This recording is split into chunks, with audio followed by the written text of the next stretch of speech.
Welcome to Escape to the Country. This magnificent castle behind me has, over the centuries, played host to both medieval and Stuart kings, but when its current owner bought it less than 40 years ago, it was, in his words, a total wreck. So who might be persuaded to take on such an ambitious project of restoration, and where? Well, join me in just a moment and I'll tell you.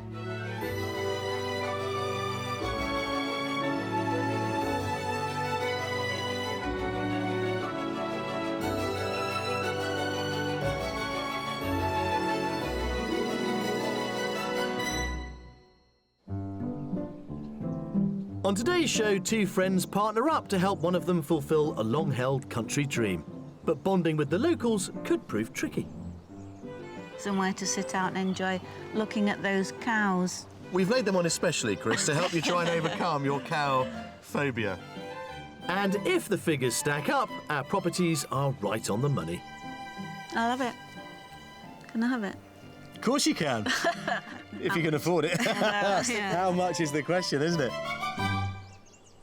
Well, today we are in Northumberland, and this is the very splendid backdrop of Chillingham Castle, home to the Grey family since the 13th century, a family who, amongst other things, gave us a very popular blend of tea. Now, over the last 800 years or so, it's been lived in, fought over, and then finally left to rack and ruin until its current owner, the very colourful Sir Humphrey Wakefield, bought it back in the early 1980s. Now, later on in the show, I'll be getting my own very special guided tour in the company of Sir Humphrey himself, finding out just what it takes to restore a building like this, but also getting a little insight into what life is really like in a very Englishman's castle. Right at the head of England, Northumberland is the country's crowning glory, sharing County Durham and Cumbria's county borders with Scotland just the other side of its northern boundary. And Northumberland's prime position, sitting shoulder to shoulder with Scotland, has greatly influenced the county's heritage and architecture. The coastal castle at Bamborough was a key stronghold in Anglo-Saxon Northumbria, and the epic 1900-year-old Hadrian's Wall charges over 70 miles from the north to the Irish Sea, cutting through the region's wild, dramatic and remote countryside. With swathes of secluded beaches and the UK's least populated national park, it's small wonder that Northumberland has been voted the most tranquil county in the country. Well, for a county with some beautiful rural and coastal locations, Northumberland also represents pretty good value for money. Currently, the average price of a detached property is £223,000 here. That's some £60,000 below the national figure. But for all of its celebrated coastline, coastal properties are hard to find. However, step inland and you are blessed with not only beautiful countryside, but also exceptional value for money. But before we continue exploring this wonderful county, we're heading a little further south in the country, to the town of Conisbrough, near Doncaster in South Yorkshire. Home to today's buyer, Chris, a retired lecturer, and her best friend and neighbour, Linda, who works as a nurse. I used to have the pub at the bottom of the road, the Castle Inn. I was a landlady there, and Linda used to come in. I didn't really know her then, but I heard that when I thought about moving here, she was a bit worried because she thought I was a bit stuck up. But anyway, I moved in, and we became good friends almost immediately, didn't we? Yeah, I realised she wasn't stuck up after all. Living next door to one another for 12 years, Chris and Linda have developed a close bond and have even put a gate up between their gardens so they can wander freely in and out of one another's properties. Boundary hopping may soon cease, as Chris has recently put her 3-bedroom detached home on the market. I've been very happy in this house here, but it's getting a bit big for me now. So I'd like to move somewhere that's not so high maintenance, and is warmer, and so I wouldn't have to spend so much time and so much money looking after it. And also, the traffic, although it's an unadopted road that I live on, they use it as a shortcut. It does get very busy on that road at the top, and we both, when you do some part-time work, don't you? And I walk up to work. You know, the traffic sometimes, the fumes and the dust, you know, and you just think, oh, it does get you down a little bit. A creative at heart, Chris now wants to downsize and escape her urban surroundings to find inspiration from the sea and countryside of the northeast. The area that I'd like to move to is the Northumberland coast, because I had a friend who sadly died this year.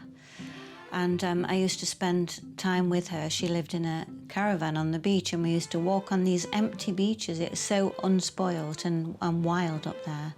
She found her artistic side up there, and she's sort of inspiring me to want to go up there and find my creative side as well. I will write that novel. And aside from artistic aspirations, proximity to her family is also fueling the decision to relocate. I've got two sons. The elder one lives in Austria and is married an Austrian woman. My younger son has married a Scottish girl, and they've just moved up to Edinburgh. So that's one of the reasons why I'd like to move, because I'd like to move somewhere closer to them. So with family to visit, things to make and books to write, this Northumbrian move heralds not only a change of location, but a complete change of lifestyle for both ladies. I think this is an important move for me because it will probably be the last move that I make, and yet I feel now, at the age of 64, I'm still young enough and still active enough to make that move and make new friends and find new interests. You know, I'm going to miss her when she goes, and we've got such a good friendship. It's a shame, really, not to still be near her. So possibly, you know, when I'm almost ready for retiring myself, I might actually go and join her.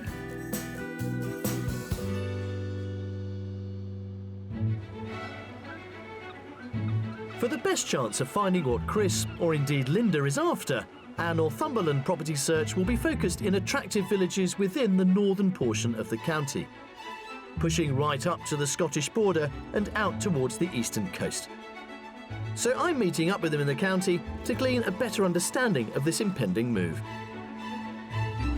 Well, Chris, Linda, welcome to Escape to the Country, and welcome to Northumberland. Thank you. So you now think that the time is right to make this move, and you've brought Linda along as some sensible counsel in this move. Yeah, I think I just need to, you know, keep a check on her, really, and make sure she makes the right choices.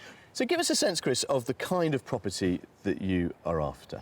Well, I like somewhere with character that's probably been something else, you know, like an old schoolhouse or something. How many bedrooms? Because obviously you're going to want friends and family to come and stay.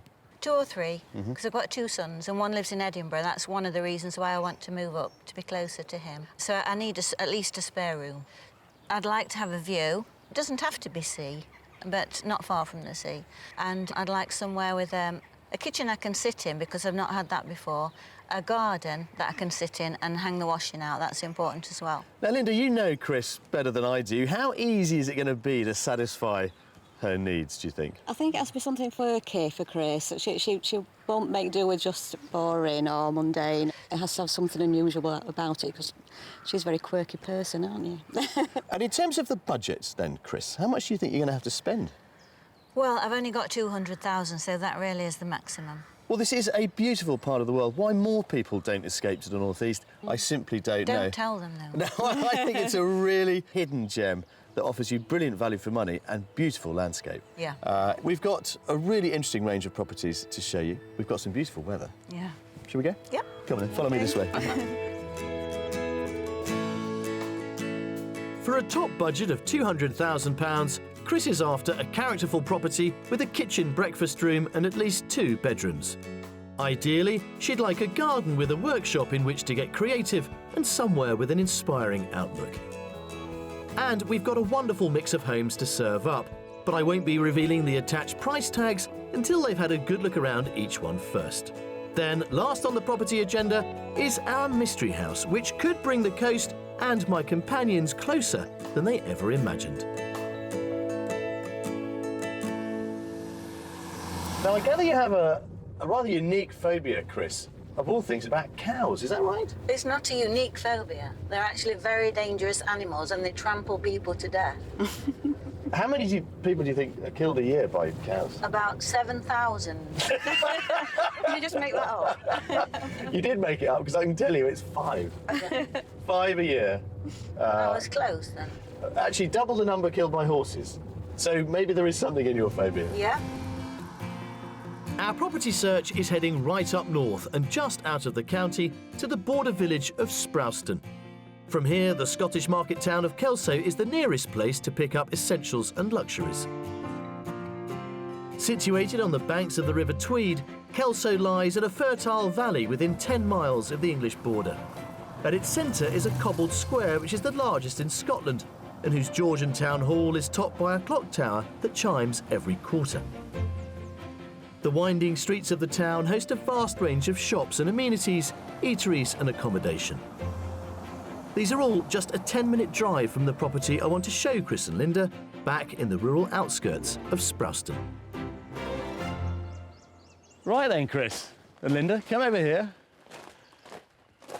There we are. That is beautiful. Oh, that is really nice. It's the end terrace, really, in this interesting complex of former farm workers' cottages. The look of the house with the porch and even those tiles on the roof, it just looks so welcoming. It's just lovely. The nice thing is, of course, it being on the end, it does feel more like it is completely detached because your garden goes that way and you've got those amazing views beyond over towards England, because we have stepped over the border, as you know, only just, about a mile or so.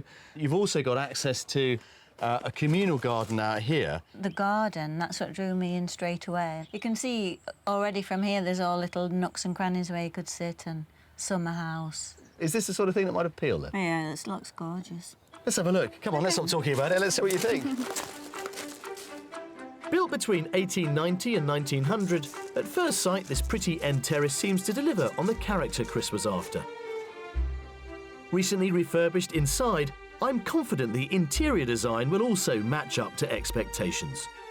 To the right of the entrance hall, we find the main reception room. Right, Linda, you're in charge of the door. Come this way, Chris. Let's start with the living room.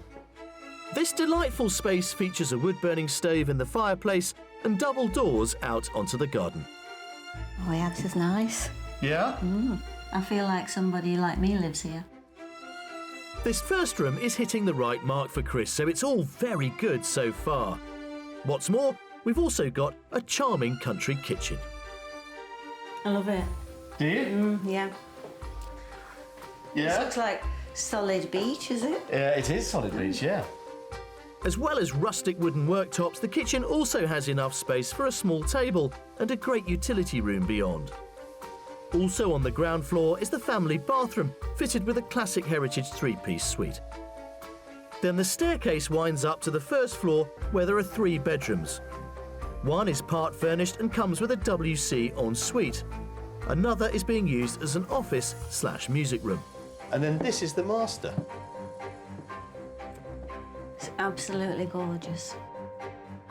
The master also comes with its own ensuite shower room and a decorative cast iron fireplace. But the real highlight of the master, and indeed the whole property, has to be the large wooden balcony through the French doors.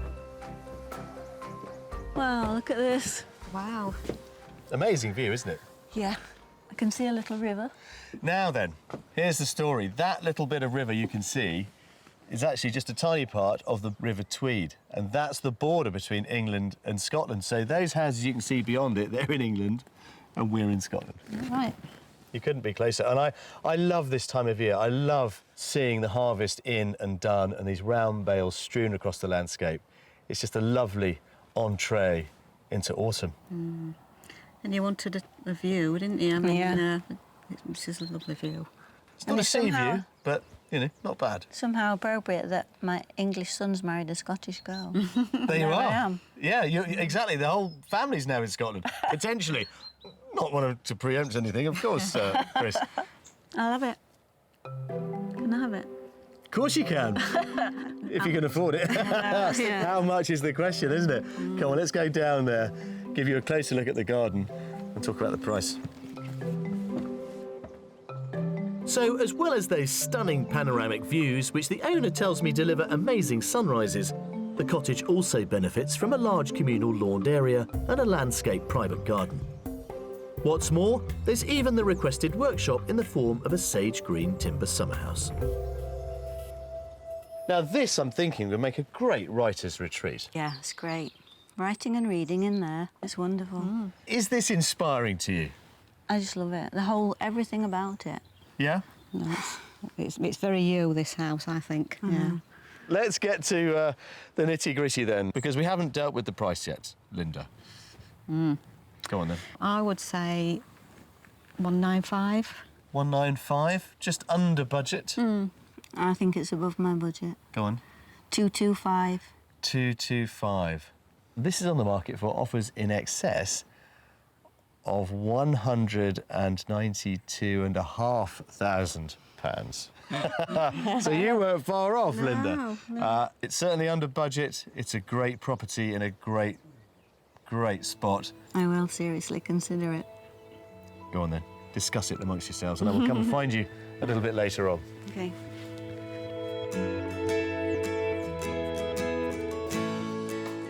Comfortably under budget, this Victorian cottage is packed full of charm and character. It has 3 bedrooms that include a most impressive master suite with commanding views from a private balcony. And outside, the gardens offer plenty of scope for Chris's creative ambitions. Ah, here you are. Enjoying your garden? I am. Ah. Just mind that way, I can't see the view. Oh, pardon me, pardon me. Well, look, you haven't bought it yet. No. Our search will continue tomorrow, but in the meantime, I think we should go and enjoy a well-earned glass of wine. Let's. Come on. Sounds good. Mine's red. Oh, is it?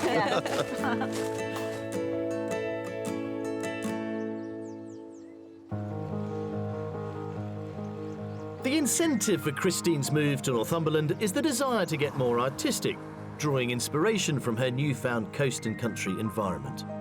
So we've arranged for Chris and Linda to meet Gerard van der Veen, an artist originally from Holland, who takes reclaimed and salvaged natural materials from the county and transforms them into home and garden features to attract local wildlife. Hello, I'm Linda. Hi, I'm Gerard. Hello, I'm Chris. Hi. Gerard, what do you do here? I make all kinds of things for the environment. I try to use old reclaimed slate and make all kinds of products to enhance life and nature. So why slate? It's a beautiful construction material to work with. A lot of people think even slate is slate. No, that's not. You have from rock hard to butter soft, so you really have to pick and choose your right piece of slate. Because from, say, 10 pieces, I only use about 2. Oh, wow. What sort of things do you make? I make a whole variety. I make bird feeders to bird tables to bird houses, nesting boxes. I really want to enhance nature. After a career in product design, Gerard left the corporate world to set up his own enterprise, creating products that are environmentally friendly. Taking advantage of his proximity to the River Reed, which meanders through the village of West Woodburn where he lives, he uses the water to clean, soak and cut the slate. Like this, yeah? Yes. Just top and bottom, that's it. Okay. Just another 100 to go. Would you go back to city life, Gerard? Not really, to be honest. I fell in love with nature here, especially here in Northumberland. It's ruralness. The main reason why I live very rural is that because you can shape your own life. When you go back to city will shape your life, and that's the reason why I'm here in Northumberland. I'm into making things from found objects, particularly driftwood I'm interested in, and there's lots of it, isn't there, around here on the beaches of Northumberland? Yes, Yeah. nice. Now that you mentioned wood, of course I use slate, but I also use wood, and I'm using that also in the studio. If Linda's ready, we could go to the studio and have a look what I make from also wood and slate. Okay, lovely. All of Gerard's products are handmade in his workshop, and he's showing Chris and Linda how to make one of his best sellers using reclaimed offcuts of slate from across the county, mostly found or donated. What are we making today? Well, I was thinking of showing you my window feeder. It's my most popular product. The birds love it, but also the people who buy it love it, because you can see birds at very close proximity. This is the bottom. You put it in position there, under a slope. The reason why I use a slope, because the water will drain out. Yeah. So when you put the food on, the food will never get moldy, and therefore they will eat everything what you put there, and so you won't attract vermin. Using eco-friendly glue, 2 pre-cut angled slates are hinged together. It doesn't seem a lot. You don't need that very much. Then joined to the base and left to set.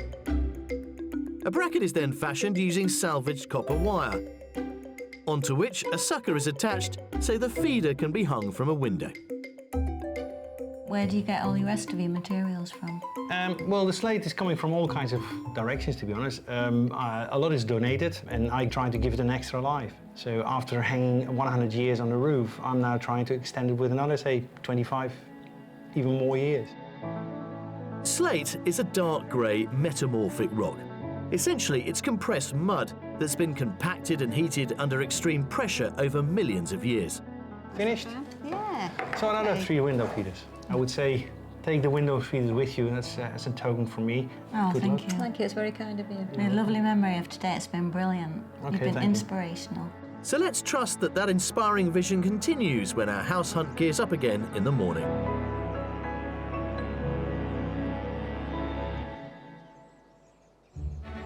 We're in Northumberland, which is where Chris, from a town near Doncaster in South Yorkshire, wants to establish a new life in the country. She's got £200,000 to spend and has brought along her best friend and neighbour, Linda, to help. We've still got 2 more property options to put forward, and our ladies are lost for words when it comes to the mystery house. How do we feel about this notion, this idea? There is a deathly silence. And I visit one of the county's many fascinating castles. Wow! To learn about its ancestors past and present, both inside and out. I never thought I'd see prehistoric cattle in this number, not least in Northumberland. Well, I am loving this house search in Northumberland, and the unique dynamic between Chris and Linda is, if I'm honest, really intriguing, because on the one hand, we're trying to fulfil Chris's ambitions to make a move to Northumberland, but if Linda's hopes for the future are to be realised too, well, chances are she may not be far behind her, and that is where our mystery house comes in. Now, on the one hand, of course, I would love to sell it to Chris, but it's also got an interesting option for Linda as well. So could we be on the brink of pulling off a first for Escape to the Country, selling not just 1, but 2 properties? However, before we get to the mystery proposition, we have another house to see. To get to it, we're going to hop back over the border between England and Scotland to the small rural Scottish village of Whitsom. Just over 3 miles away from the house, the English village of Norham is the closest place to find a good selection of facilities, from pubs and a convenience store to a baker's and a butcher's. Featuring a green surrounded by terraced stone cottages, Norham is one of the most northerly villages in England, so much so that one end actually lies in Scotland. The village sits in the shadow of the towering 12th century Norham Castle, whose ruins were first captured on canvas by the painter J.M.W. Turner in 1797 and came to feature in many of his works. So, following in the footsteps of one of the country's great masters, the landscape here could provide the perfect backdrop for our creative house hunter Chris, if she can see past the bovine neighbours. Well, we talk about the peace and quiet of the countryside, but not here today. As you can hear, the farmers around about are busy sorting out their planting for winter crops and so on. So there's a bit of farming activity going on, but of course the countryside is a busy place, and all of this activity surrounds that. It's a lovely looking house, stone built. Here we are again in farm workers' cottage territory. You can see this lovely Victorian sort of terrace. End property again, so got the lovely views. Somewhere to sit out and enjoy looking at those cows. Yes, now the cows. We've laid them on especially, Chris, to help you try and overcome your cow phobia. Thank you. They're enjoying the sunshine. They're not bothered by us, so I'm hoping that in time you won't be bothered by them. We're very close to the house, though. Yeah, but the fence is all right, though. I've checked it. Don't worry about it. But it also comes with this garden and that summer house. Oh, I didn't notice that at first. That's nice. Now, that would be Yeah. quite a useful studio for you. It was. Linda, what's your first impression? I don't think it's as pretty as the last house we saw, but just nice, yeah. Let's see what it looks like inside. Right then, let's see what you think. Although sensing a bit of trepidation outside, this stone-built semi-detached home is definitely worth a closer inspection. It's got a rather unusual layout, so could deliver that quirky character Chris was hoping for. Down on the ground floor is a double bedroom, a bathroom and an open-plan kitchen, dining and living room with a stone feature fireplace. That's lovely. Oh, it's nice. I've never had a kitchen this big before. But what makes this one slightly curious is that the main living room is not here, it's upstairs. Just beyond the kitchen living area through a small hall lies the double bedroom and the main 4-piece family bathroom, which has 2 entrances. But in many ways, this is a property of 2s. It's got 2 bedrooms, 2 bathrooms and 2 living rooms, the second one being up the stairs on the first floor. Have you ever tried upside-down living? As it were. No, but somebody who lives at the bottom of my garden has got an upside-down house. And I've been to New Zealand. Oh, there you are, then. What do you think? That's really unusual, isn't it? I was just expecting a landing, but it's the whole floor. And I love the windows. I'm already thinking that I'd have a bigger kitchen and come and sit up here. Or maybe I'd have one room for music, one room for the TV. Nice idea. Quirky. It is quirky. Well, you said that Chris would like quirky. Is this quirky enough, Chris? It's quirky, yeah. Up here, what could be Chris's master is another spacious double bedroom. Fitted wardrobes. I like the shape of it again. And finally, for the internal tour, is the shower room. Again, Jack and Jill in style, so also acts as an ensuite to the master. There you are. Jack and Jill. What a great idea. I think it's fair to say that both ladies are suitably impressed up to now, and the final piece of the puzzle is what's on offer in terms of garden space. That and the all-important price.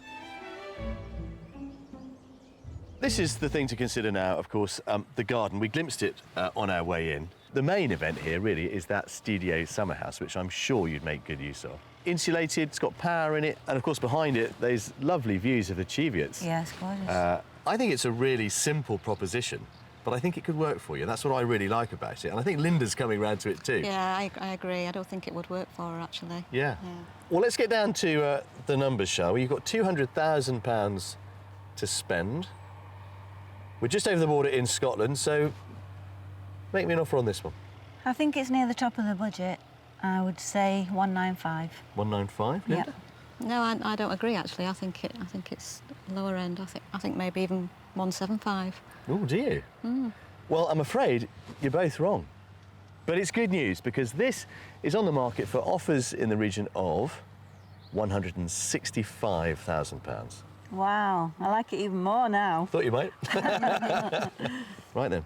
It's not a big place, but we will give you a little more time to go and have a run around and see what you think of it, get a feel of it, because it is different, that whole upside down thing. Go and enjoy yourselves. Okay. Okay. And I will find you somewhere a little bit later on. Brilliant. You know, there's an old phrase which I rely upon every day: less is more. That's the way to get something simple, to get something efficient, and to get something which ultimately just works. And that's what I love about this property. Less is more. £35,000 below budget, this Victorian semi-detached upside-down cottage has a modern open-plan kitchen, living and dining room. 2 double bedrooms, 2 bathrooms, as well as a substantial, fully powered summer house. And the property is situated in a peaceful rural pocket surrounded by farmland. This house is probably more the sort of house that I was imagining I would want to have, because of that old exterior, some history to it, but all the mod cons inside. I wouldn't have to do anything to it, and yet it would be so peaceful. Ah, I thought I might find you out here. Very useful thing, isn't it? It's lovely. It's perfect, because already I'm having my studio workshop in here to do my driftwood sculptures. I thought you might. Yeah. You see, it's all coming together beautifully. So, we have potentially another property on your list of possibles, do we? Definitely. But there is one more to see, our mystery house, and for that we're going to take a bit of a drive back over the border. Come on. Okay.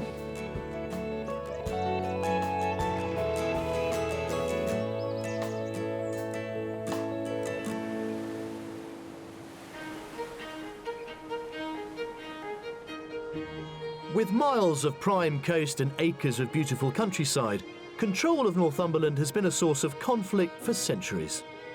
A legacy of this turbulent past is found within the now peaceful walls of the county's castles.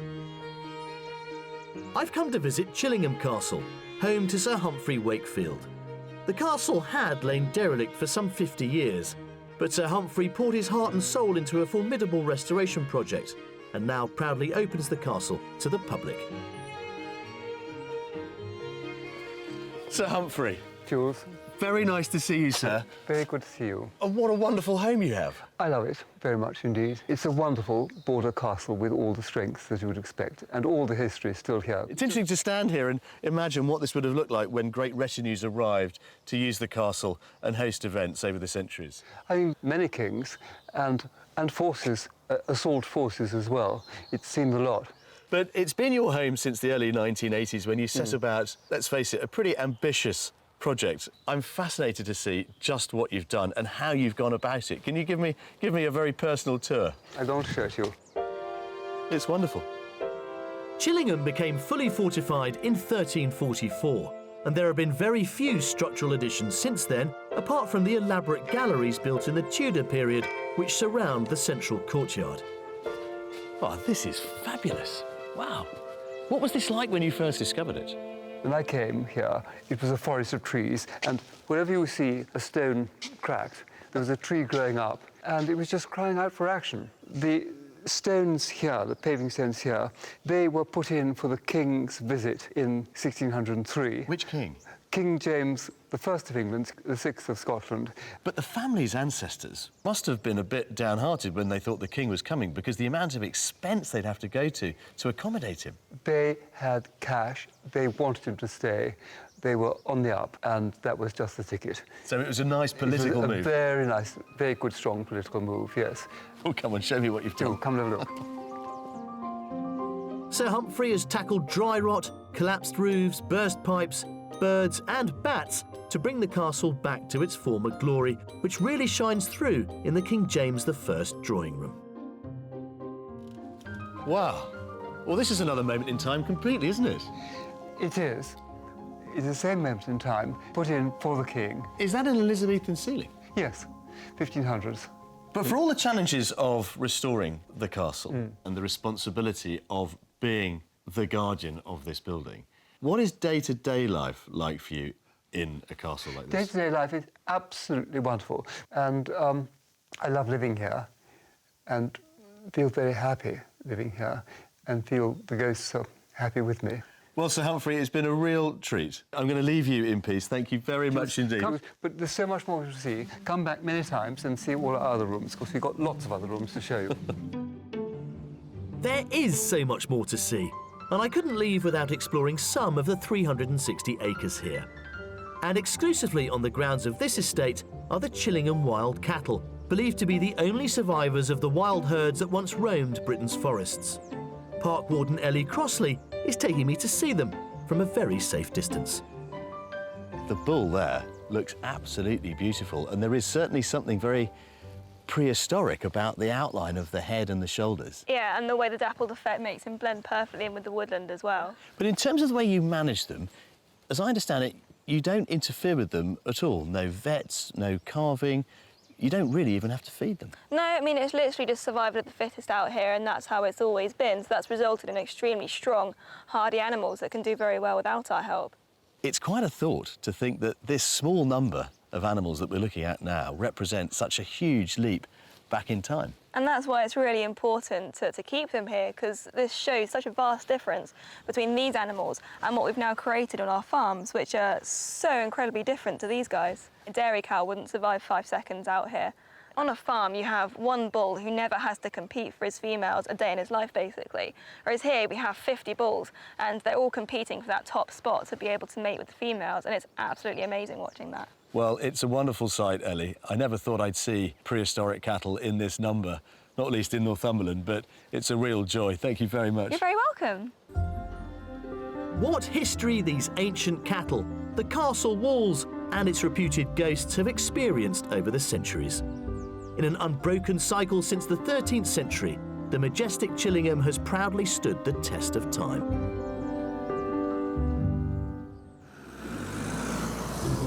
We're travelling to our final property destination, which is in the hamlet of Guyzants in the heart of Northumberland proper, and also our closest location to the coast.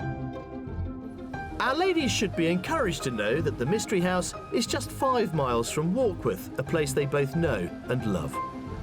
Just a mile from the beaches and surrounded by the River Coquet, Warkworth is an ancient village whose steep roads are lined with attractive traditional buildings, housing an assortment of artisan shops, pubs, cafes and hotels.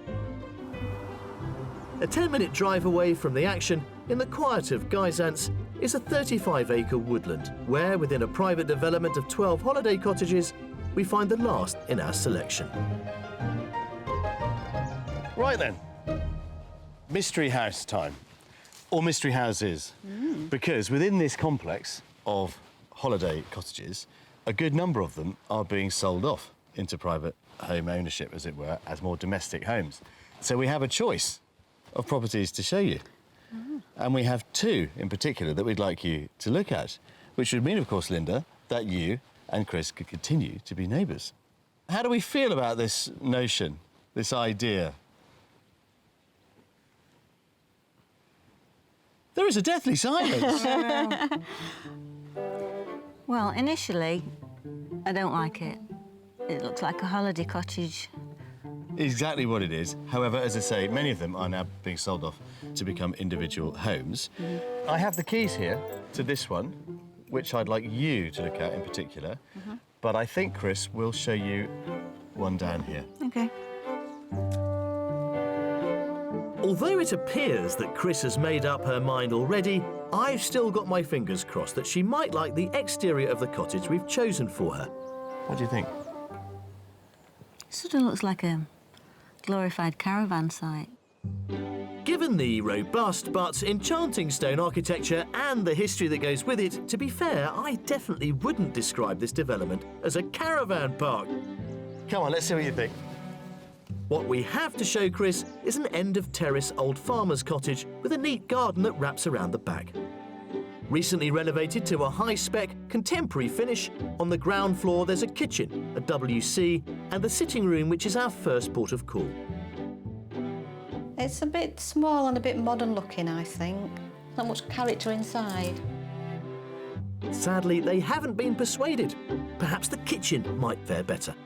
It still feels modern and a bit plain. Oh dear. Chris? I agree. It's just not working for me.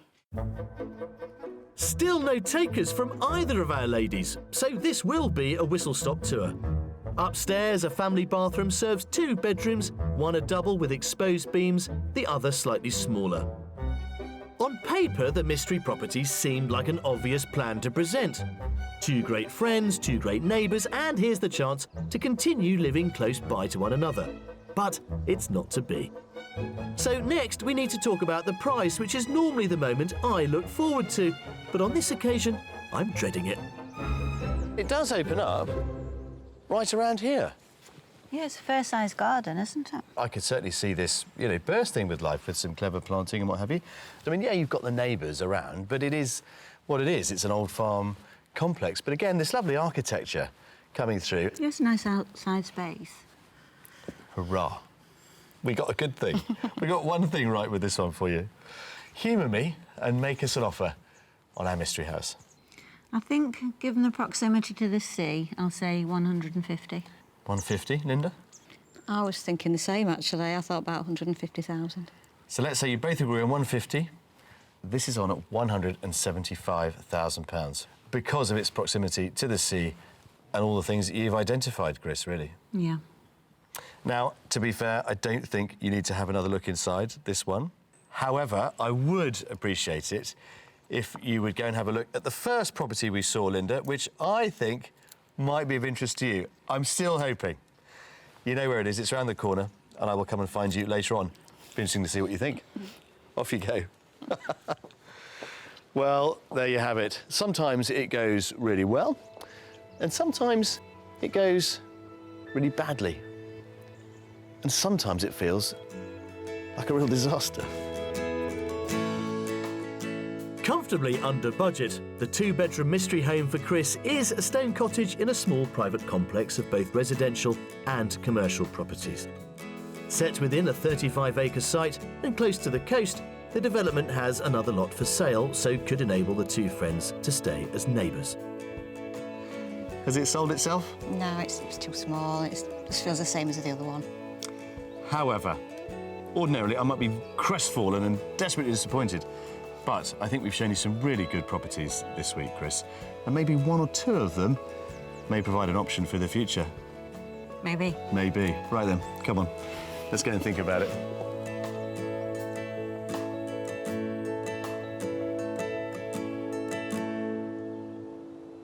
Well, when I last saw Linda and Chris, I certainly got the sense that perhaps not all of our efforts this week had been in vain. There certainly seemed to be a little twinkle in Chris's eye. But have we managed to find her a home for the future? Well, let's go and ask her.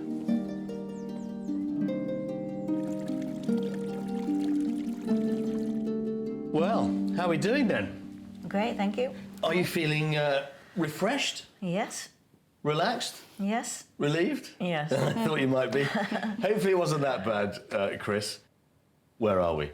I like the property with the balcony Yep. and the upside-down house. Right then. 2 properties to choose from. Our property with the balcony near Kelso. What did you think of that then? It was beautiful. I felt that somebody like me had lived in it. You said that when we got there. I know. And then I found out that it was an artist's house. It was just beautiful. But then we took you to what we're now calling the upside-down house, Chris. And clearly that works for you as well. It was so modern, and it would be a lovely house for people to come and stay as well. The price of the upside-down house is appealing, but I'm trying not to let that sway me absolutely. So I'd have to come up and see them both again. Probably bring my son and his wife with me. I mean, we know you wanted to be nearer to your son. He, of course, lives in Edinburgh. So actually, it might work out quite well. Yeah, and I've always wanted to be Scottish as well. So I would be, always. But from both of those properties, you can look out and see England. I mean, you couldn't be closer to the border. No. So, Linda, you also have said throughout that you were also considering following your neighbour and moving up here. Would you do it? I would actually, but I think I would have something nearer to the coast. But I'd still be near enough to Chris to see her regularly. So you won't be near neighbours. You may indeed end up on either side of the border, but clearly remaining the greatest of friends. That is, I think, very obvious for anyone watching this. So I wish you all the best, Chris, in making what could be quite a difficult decision, but one which I hope will give you everything you've been looking for. Thank you. Thank you. Well, Northumberland and its border with Scotland has been hotly contested for centuries, but it would seem we've left Chris with a contest all of her own to try and choose between 2, I think, pretty exceptional properties. But unlike so many of the fierce battles that have been fought up here over the years, I do hope hers has a happy ending. I'll see you next time. A week after our visit, Chris tried to make plans for a second viewing at the Upside Down house, but alas, someone else had already snapped it up. So her search continues. If you'd like to escape to the country in England, Northern Ireland, Scotland or Wales and would like our help, then please apply online at bbc.co.uk/Be On A Show.